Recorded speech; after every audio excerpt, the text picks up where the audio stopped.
When Vitko was a little boy, he and his family were in an accident. Their car fell off a bridge, killing his father. Years later, when Vitko was a youth, he still has dreams about it, and he has become so afraid of heights that he can't go near them. One morning, he doesn't want to go to school because they're going on a field trip to the mountains to watch the solar eclipse, and he's afraid his fear will get the best of him. His mom changes his mind by telling him that his dad will always be there to protect him. In the past, a shaman is using his power to start a spell that will help him find the stone of power. The fire in front of him is shaped like the head of a dragon, just like the picture on Vitko's jacket. When it comes to Vitko, he's having a good time on the trip with his best friend Vovchik and a toy plane he made himself. Vitko also brought a bunch of fireworks to light at the end of the day, and Vovchik brought his own horn to play with. After going for a while through the forest, the group has to cross a bridge to get to the top of the mountain. Vitko freezes in the middle of the bridge because of his fear of heights, and Vovchik has to drag him back to the beginning. The whole class starts to laugh at Vitko because of what they think is a silly fear and because his pants are wet, making them think he peed himself when it was actually the water bottle in his pocket. Vitko runs back into the bush and hides behind a cliff because he feels ashamed. Vovchik goes after him to tell him that they don't need friends like that, but their conversation is cut short when the eclipse finally starts and a quick earthquake hits the area. Vovchik falls off the edge and grabs the rocks just in time, but he won't be able to stay that way for long. Vitko wants to help him, but he can't move because of his fear. Before he can figure out what to do, a magic hole opens behind him and pulls him and the megaphone in. When Vitko opens his eyes again, he is on the same cliff, but he is in the past, exactly 1,000 years ago. Nearby, a man in armor named Oleshko is getting flowers for the girl he likes when a group of enemy humans suddenly attack him. Oleshko's sword skills make it easy for him to beat these men, but things get harder when their boss comes after him. Andiko quickly beats him and calls for more troops to help him catch Oleshko. At that time, Vitko trips while trying to get a better look and turns on the megaphone by mistake.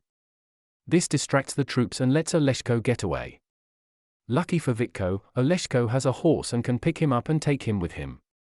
When they get to the river, Oleshko calls on the spirit that lives there to make a way for him.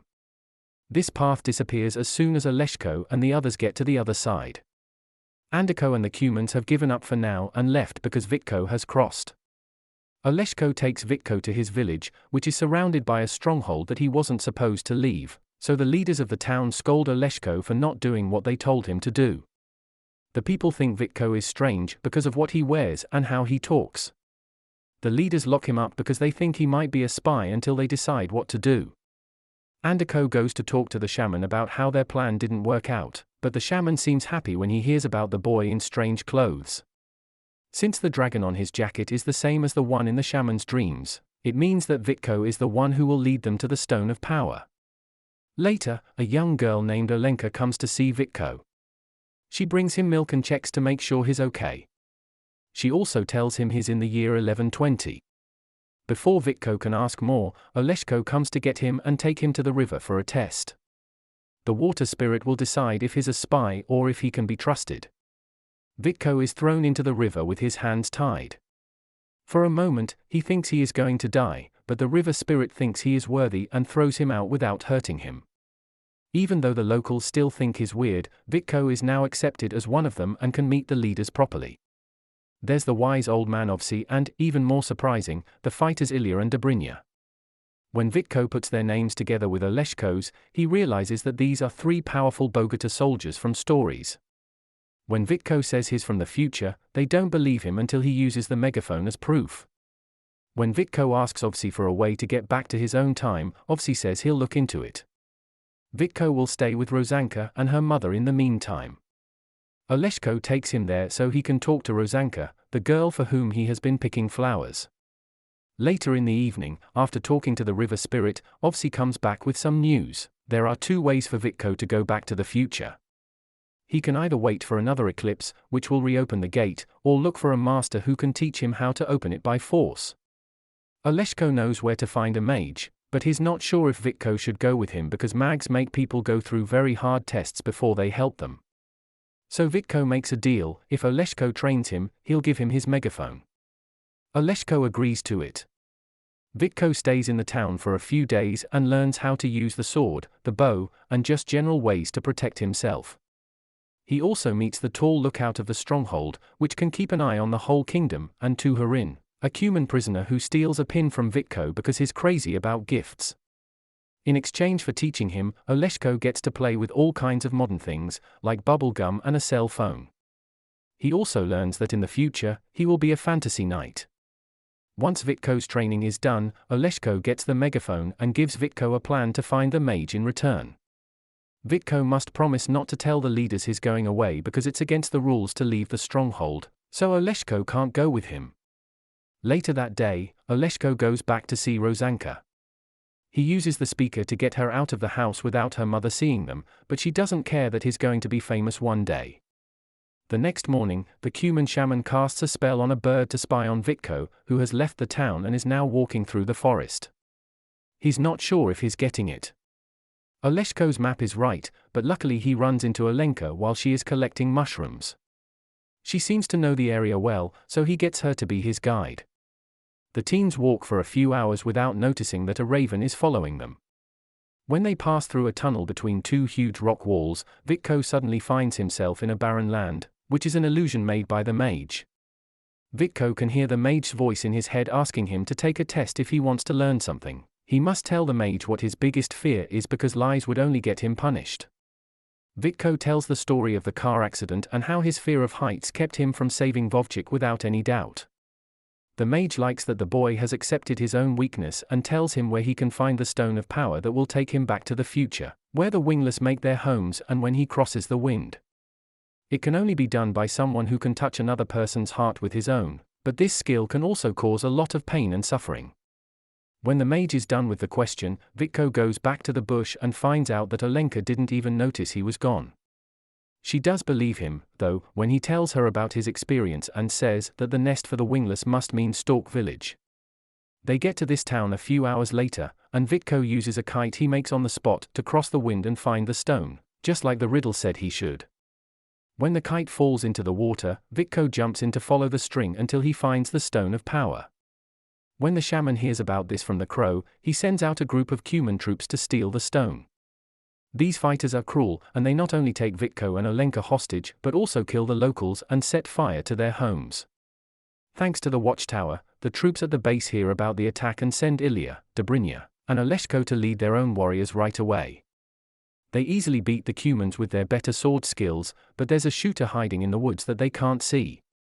But Vitko does see him, and before he can shoot a single shot, he uses his own bow to catch him. When everyone gets back to the fortress, Ilya yells at Vitko and Alenka for leaving, but he promises to show Vitko where he can use the stone the next day. Andiko is angry with the shaman because his plan caused them to lose an entire unit of troops. He threatens to kill the shaman the next time he doesn't get him the stone. The next morning, Vitko is taken back to the rock that took him back in time. Stone of Power doesn't help at all.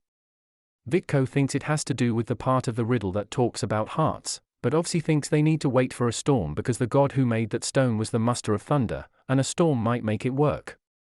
When they get back to the fortress, Vitko goes with them. Ovsi goes to the old man's house and finds out that he is an engineer who is trying to make a machine that can fly.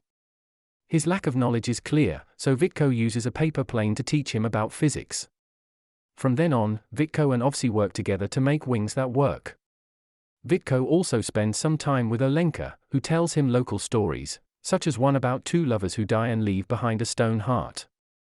Vitko gives her a cute little paper bird to thank her for everything. While the shaman works on a new spell for his next plan, Ilya and his men take a Cuman soldier and question him until they find out what they need to know. Since Andiko knows about the stone, they need to hide it to protect it. Ovsi thinks the best place to hide is on top of the lookout. When he sees that Vitko doesn't want to go with him, he tells him that it's important to face your fears and that he can always count on the support of the town. Even though riding the lift is terrifying, Vitko makes it all the way to the top and starts to get a handle on his fear. Ovsi hides the stone in an old rock. The shaman's magic sees the stone and thinks it's time. A storm finally comes a few hours later, and Alenka tries to explain to Vitko that she doesn't want him to leave, but he doesn't get the analogy she's using. Soon, it starts to rain and hail, which hits Tuharin in his cage. This makes Vitko feel bad for him, so he grabs some old sailcloth and covers the cage to protect the prisoner. Olenka likes how brave Vitko is, so she gives him a kiss on the cheek. That night, a lightning bolt hits the wall of the fortress and breaks some stone, which falls near the cage. Tuharin takes advantage of this and uses the broken stone to break the cage's lock, escaping in the rain. Tuharin goes all the way to the Cuman camp, where he finds out that he is Andiko's brother. But Andiko doesn't want to have anything to do with such a twisted beast. Andiko doesn't like the gifts that Tuharin brought for him because they are silly things like a chicken. But when the shaman sees that Tuharin also brought the stone of power, Andiko quickly changes his mind. But the stone hasn't been triggered yet, and when the shaman tries to use it, he fails, so he tells Andiko that they'll need the person who took the stone from the river to make it work. People in the fortress find out the next morning that Tuharin and the stone are gone. Attacking the Cuman camp would be a bad idea that would kill them all, so Vitko and Ovsi focus on finishing the flying machine, which is their only chance of getting the stone back. Later, when Ovsi and Olenka go out to get berries and mud to paint the flying machine, a group of Cuman soldiers attack them and take Olenka away. Ovsi fights back, but there are too many of them and he gets hurt. He does make it back to the town, but before he dies, he can only tell everyone what happened to Olenka. When it comes to Olenka, she is taken to Andiko, who steals her paper bird and sends it to Vitko with a raven. Even though it is dangerous, Vitko decides to go alone to the Cuman camp, where he is asked to turn on the stone if he wants Olenka to live. Vitko takes the fireworks out of his bag and lights them up while saying odd lines from his English class to make it look like he's speaking a strange, mythical language. Then, he throws the fireworks at the soldiers to cause chaos and confusion around the camp. This lets him grab Olenka and run to the horses. Before they could get away, Andiko caught them again. He gave Vitko one last chance to use the stone or he would kill them both. Vitko doesn't know what to do until he thinks about the question again and sees that heart to heart means the magic of the human bond. He goes up to Olenka, and when they both hold the stone, the magic inside it starts to work. After the shaman takes the stone to give their army more power, Andiko tells Tuharin to kill the teens, but he can't because he remembers how kind Vitko was to him. Instead, Tuharin sets Vitko and Olenka free and gets them a horse. Vitko thanks him by giving him a piece of candy. Tuharin likes gifts and tries to impress his brother with the candy, but Andiko kills him for what he sees as a big betrayal. The next morning, Vitko and Olenka get back to the base and tell everyone that the Cumans are coming to attack.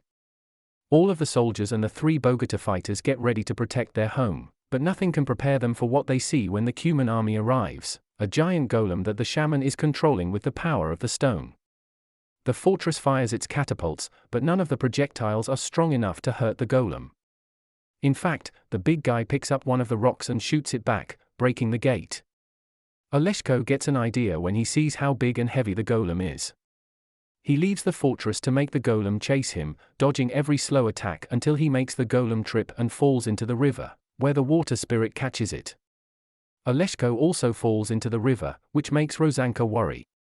She runs to the side to cry for him, but he's fine, so she gives him a kiss for his bravery. At that time, a new eclipse started, so Vitko told Olenka goodbye and got a horse to get to the rock with the opening quickly. Unfortunately, Andiko also sees the eclipse as a sign. He tells his troops to use the dim light to their advantage and attack the fortress. Under the wise guidance of the bogatyr trio, the peasants defend their home from the Cuman army. Even the women get in a few hits. Andiko decides to leave with his troops before they're all killed, but the shaman isn't ready to give up yet. He still has control over the stone and brings the golem out of the water for a new attack. Even from a distance, Vitko can see that the golem is back. He decides to go back to the base and share a plan to beat it. Ovsi's words of encouragement are still fresh in his mind, and they help him get over his fear. This lets Vitko quickly take the elevator to the top of the building and climb on the flying machine, which flies as smoothly as it was made to. At the same time that the golem gets to the fortress and starts destroying it, Vitko lands on the cliff where the shaman is standing. He pushes the shaman off the edge, causing him to die, and finally gets the stone of power back. Andiko also comes to the cliff to steal the stone, so Vitko throws it into the water to keep it from falling into the wrong hands, which breaks up the golem.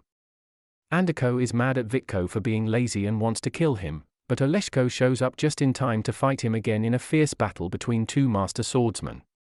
This time, Andeko doesn't have his army to help him, so he dies the same way as the magician.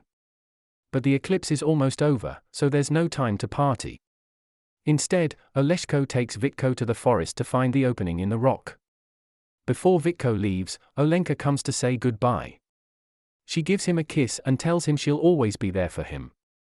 As soon as Vitko walks through the opening, he is taken back to the present, where Vovchik is still hanging off the edge of the cliff. Now that he isn't afraid of heights anymore, Vitko can save him, and his class applauds him for being so brave.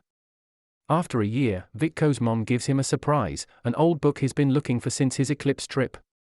By using the knowledge in the text, Vitko finds the stone heart from the story, and when he touches it, he can feel Olenka touching it in the past. Share your thoughts in the comments, give us a like and subscribe to the channel. See you in the next videos.